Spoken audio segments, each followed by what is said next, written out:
So in the last videos we've been doing what is BOP, BOP क्या है और BOP के major दो कंपोनेंट्स क्या हैं।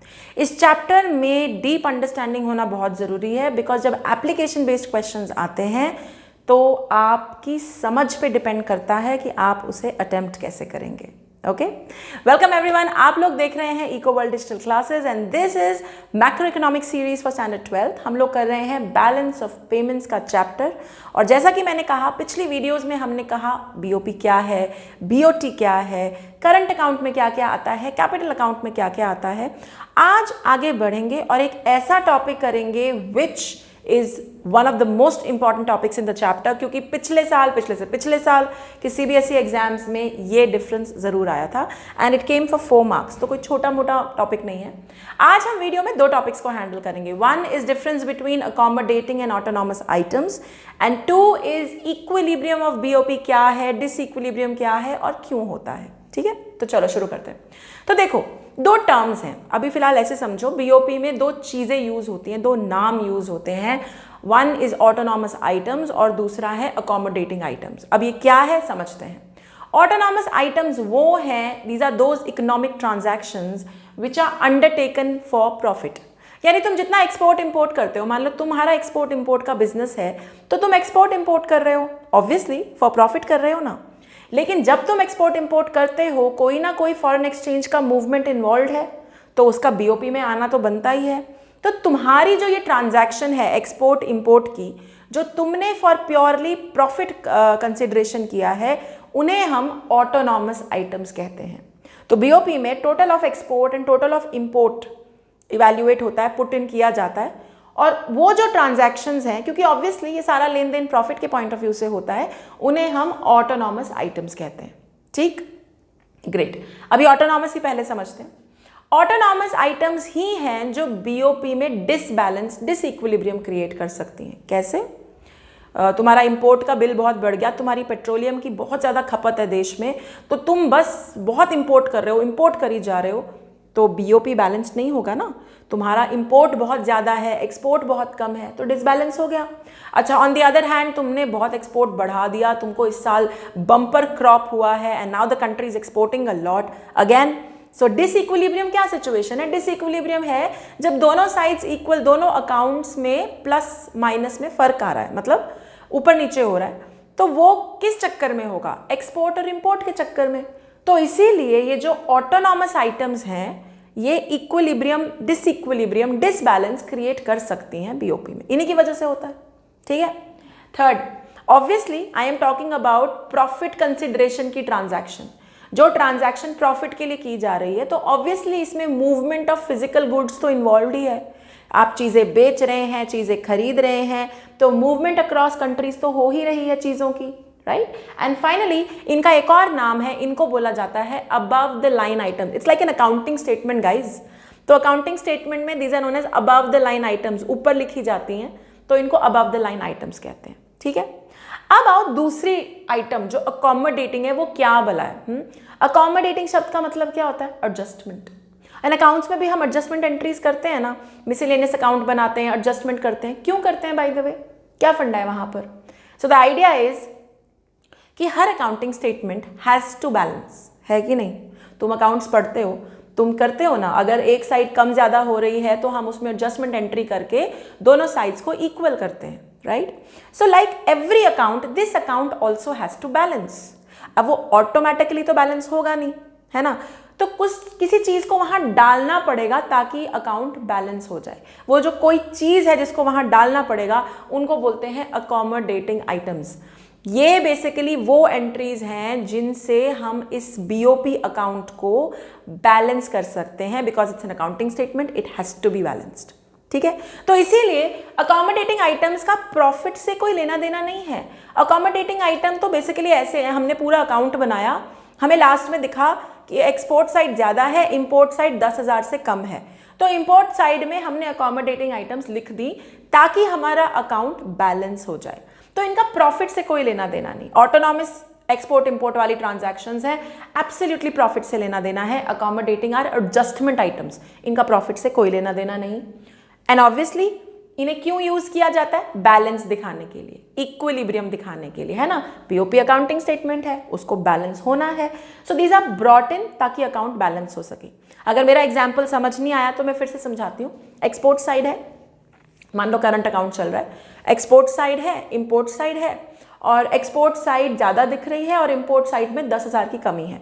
बैलेंस तो दिखाना है, तो हमने अकोमोडेटिंग आइटम 10,000 की डाली और दोनों साइड को बैलेंस कर लिया। Clear? Are we clear? Great. Finally इसमें गुड्स की ट्रांजैक्शन की तो बात ही नहीं है, इसमें मूवमेंट ऑफ गुड्स कहाँ से होगी? तो एडजस्टमेंट है, तो गुड्स की मूवमेंट नहीं। हाँ, लेकिन होती है मूवमेंट किसकी? ऑफिशियल रिजर्व अकाउंट की। अब ऑफिशियल रिजर्व अकाउंट क्या है? I have to do a video on it in detail, क्योंकि ये बहुत इंपॉर्टेंट है समझना। Official reserve account foreign exchange का रिजर्व है जो आरबीआई के पास रहता है। तो एटलीस्ट एंट्री से उस रिजर्व से पैसा या तो माइनस साइन लगा देते हैं कि निकाल रहे हैं, या प्लस साइन लगा देते हैं कि जोड़ रहे हैं। तो वो रिजर्व की मूवमेंट शो करते हैं इस अकाउंट में। यानी मतलब ऐसे दिखाते हैं कि 10,000 से इंपोर्ट साइड कम है ना, तो रिजर्व से पैसा निकाला है, -10,000 वहां ऐड करा है। ओके, सो मूवमेंट यहां पे गुड्स की नहीं, ऑफिशियल रिजर्व अकाउंट से पैसा निकालेंगे, पैसा डालेंगे, ओनली एडजस्टमेंट एंट्री दिखाते हैं वो, उस तरीके से उसको यूज करते हैं। ठीक। And finally these are known as below the line items, इनका दूसरा नाम है बिलो द लाइन आइटम्स, वो अकाउंटिंग लाइन से नीचे लिखी जाती है। कई बार आई एम गोइंग टू, ये मैं डिटेल में डिस्कस करूंगी जब मैं ऑफिशियल रिजर्व अकाउंट समझाऊंगी, बट फिलहाल के लिए इतना समझो कि autonomous items are those transactions जो प्रॉफिट के लिए की जाती हैं, यानी आपकी regular export import transactions. Accommodating adjustment entries have nothing to do with profit, वो इक्वली डिसइक्विलिब्रियम क्रिएट कर सकता है। इनको लाया इसलिए जाता है ताकि इक्विलिब्रियम क्रिएट हो। उधर फिजिकल मूवमेंट इन्वॉल्व है गुड्स की, यहां सिर्फ ऑफिशियल रिजर्व अकाउंट की मूवमेंट दिखाते हैं ऑन पेपर। इनको अबव द लाइन आइटम्स भी कहते हैं और इनको बिलो द लाइन आइटम्स भी कहते हैं। बहुत इंपॉर्टेंट है, 4 नंबर का क्वेश्चन है और बिना बेसिस के आप इसे अटेम्प्ट नहीं करेंगे। बेसिस मतलब एक कॉलम आप पहले भी बनाएंगे जिसमें आप लिखेंगे कि आप किस बेसिस पे इनको सेग्रीगेट करें। Like the first basis is meaning और definition, second is disequilibrium equilibrium, third movement and fourth another name. इस तरीके से पहला एक कॉलम बेसिस का बना के फिर इन दोनों को डिफरेंशिएट करेंगे। ऑलराइट, ग्रेट, चलो बढ़िया। अब आओ डिसइक्विलिब्रियम और इक्विलिब्रियम ऑफ बीओपी पे। BOP is a accounting statement, तो बैलेंस होना तो बनता है, लेकिन ऐसा तो नहीं है ना कि हमेशा इक्विलिब्रियम में होगा कि सब कुछ ही बढ़िया होगा। इक्विलिब्रियम बीओपी का तब है जब ये चीज पूरी हो जाए, करंट अकाउंट का बैलेंस प्लस कैपिटल अकाउंट का balance. By the way, like accountancy, these balances will not be without plus or minus sign। मतलब करंट अकाउंट माइनस बैलेंस भी हो सकता है, प्लस बैलेंस भी हो सकता है। क्या मतलब हुआ माइनस बैलेंस का? कि इंपोर्ट ज्यादा हो गए हैं, एक्सपोर्ट कम है। कैपिटल अकाउंट में भी प्लस माइनस बैलेंस हो सकता है, मतलब ज्यादा पैसे आ गए हैं या ज्यादा खर्चा हो गया, इन्वेस्टमेंट ज्यादा हो गई है। तो इनके प्लस माइनस अकाउंट हो सकते हैं। ये करंट अकाउंट का बैलेंस भी प्लस माइनस हो सकता है, कैपिटल अकाउंट का बैलेंस भी प्लस माइनस हो सकता है, प्लस एरर्स एंड ओमिशंस। अब ये एरर्स एंड ओमिशंस क्या है? कुछ ना कुछ अर्थमेटिकल, कैलकुलेटिव, स्टैटिस्टिकल गलतियां हो जाती है ना, तो उनको हम एरर्स एंड ओमिशन से करेक्ट कर लेते हैं कि कुछ गड़बड़ हुई है तो चलो। जब इन तीनों का टोटल 0 के इक्वल हो, मतलब प्लस माइनस करके जितना ये आया, मान लो ये -10,000, ये +10,000 और यहाँ कुछ है ही नहीं, एरर ओमिशन कोई आया ही नहीं, तो आपका टोटल बैलेंस कितना है? 0। मतलब बढ़िया, सब बैलेंस्ड है, कोई टेंशन ही नहीं। तो equilibrium in BOP will happen when current account का बैलेंस प्लस कैपिटल अकाउंट का balance plus errors omissions are equal to 0। और इस सिचुएशन में there will be no movement in official reserve, क्योंकि कोई भी बैलेंस ऊपर नहीं है, कोई भी बैलेंस नीचे नहीं है, तो अकोमोडेटिंग आइटम्स की क्या जरूरत है? ऑफिशियल रिजर्व अकाउंट से पैसे क्यों निकालने, चाहिए ही नहीं। तो there will be no movement in official reserve account. I hope this is clear. अगर करंट अकाउंट का बैलेंस है -10,000 और कैपिटल अकाउंट का बैलेंस है +10,000 और एरर ओमिशंस है ही नहीं, तो -10,000 और +10,000 इज इक्वल टू 0। इनको एडजस्टमेंट एंट्री की जरूरत नहीं है, इसीलिए अकोमोडेटिंग आइटम्स की जरूरत नहीं है, इसीलिए movement from official reserve account भी जरूरी नहीं है, राइट? हाँ, लेकिन ऐसा बहुत ही कम होता है कि इतना परफेक्ट बैलेंस क्रिएट हो। जनरली बीओपी डिसइक्विलिब्रियम में होती है, यानी कुछ ना कुछ एडजस्टमेंट, कुछ ना कुछ पंगा होता है। अब ये समझते हैं कि डिसइक्विलिब्रियम बीओपी में कैसे कैसे हो सकता है। 3 कारण है, पॉलिटिकल, इकोनॉमिक, सोशल।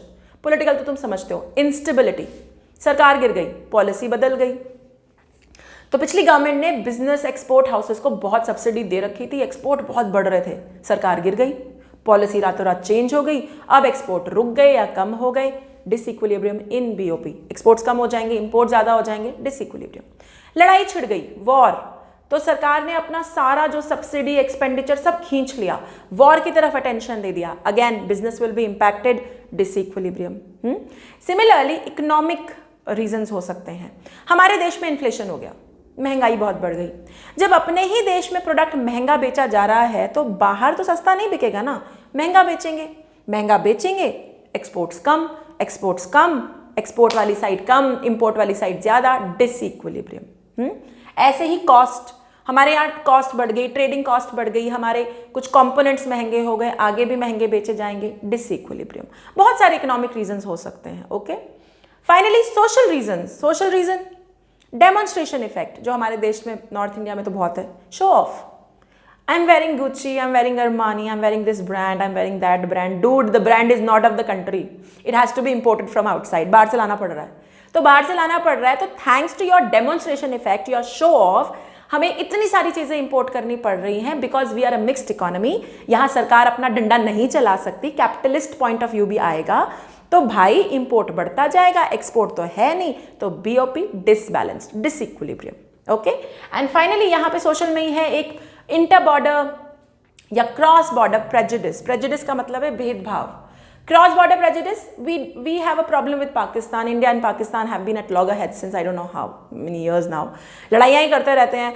तो भाई इंडिया कह देती है, लेकिन तुम्हें मजे की बात बताऊं, इंडिया पाकिस्तान का ट्रेड चलता रहता है, रुकता नहीं है, क्योंकि दोनों कंट्रीज में इतनी सिमिलैरिटीज हैं खाने पीने की, चीज़ों की, टेस्ट एंड प्रेफरेंसेस की, कि दोनों देश ये बात समझते हैं कि वो एक दूसरे के पूरक हैं, दोनों को ट्रेड एक दूसरे से बनाए रखना जरूरी है। बट मान लो in a stupid worst case scenario India कहते हैं हमने नहीं जी, रॉक सॉल्ट, सेंधा नमक, जो इंडियंस व्रत में इतना यूज करते हैं, पाकिस्तान से बहुत आता है, हम नहीं लेंगे जी पाकिस्तान से, हमको नहीं चाहिए पाकिस्तान से, हम जी श्रीलंका या अफगानिस्तान से लेंगे। इट इज क्वाइट पॉसिबल कि अफगानिस्तान से लेने से वो बहुत महंगा पड़े, लेकिन क्योंकि we have a social issue, a cross border prejudice, इसीलिए हम अपना ही नुकसान करवा सकते हैं और बीओपी का डिसबैलेंस क्रिएट कर सकते हैं। Okay, so I hope you are clear कि अकोमोडेटिंग इन ऑटोनॉमस आइटम्स में क्या फर्क है और बीओपी कब इक्विलिब्रियम में होता है और डिसइक्विलिब्रियम के कारण क्या है। अगली video and the final video we will touch upon official reserve account, जो बहुत इंपॉर्टेंट है, उसको समझना। ओके, अगर आप लोग मुझे यूट्यूब पे देख रहे हैं तो like, share, subscribe and comment करना बिल्कुल मत भूलिएगा। Till then bye bye, take care, have fun.